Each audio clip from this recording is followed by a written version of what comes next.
Sydney. I first visited Sydney with my parents. If I guessed, I must have been 8 or something, and we stayed in King's Cross, and I can never.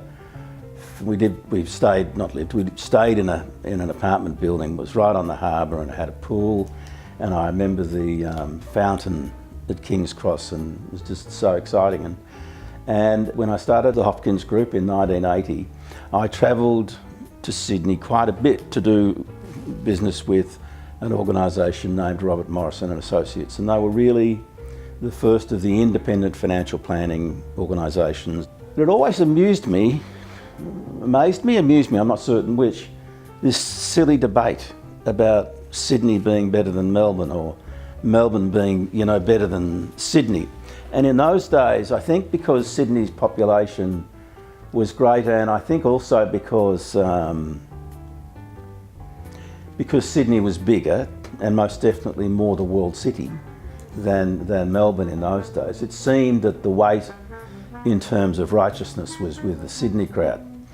Now, because of my involvements in Sydney, I lived in Sydney in the 80s for 2.5 years, and just to be accurate, I had a house that went down to the harbour and had a jetty, and I had my boat there. So I've seen Sydney in the best ways you could ever see Sydney.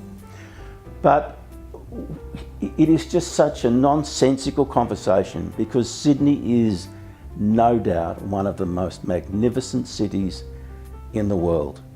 But to see what's happened to Melbourne over the last 3 decades, for anybody to think that Melbourne isn't equal with Sydney in terms of overall value and importance and beauty and purpose and culture, well, it's wrong, because Melbourne is there. So the only way to look at Australia is to say, how lucky could we be to have the Westminster system, this modern country of 200 years in terms of European presence, which, we should never forget our original peoples and the beauty and the magnificence and the core of purpose that they bring to us all.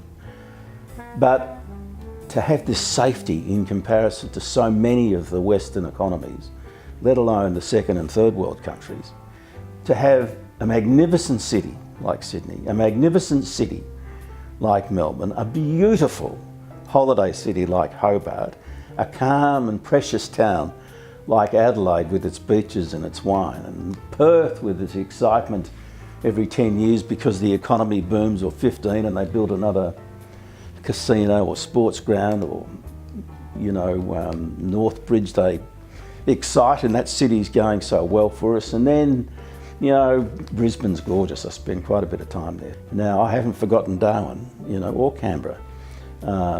Even with the politicians in Canberra, it's beautiful. And Darwin, we go every year and have a fish for the barramundi and put them back so they can live, and somebody else can have the pleasure of seeing them. And Darwin, what a beautiful place it is. Anyhow, Melbourne, Sydney, what a silly debate.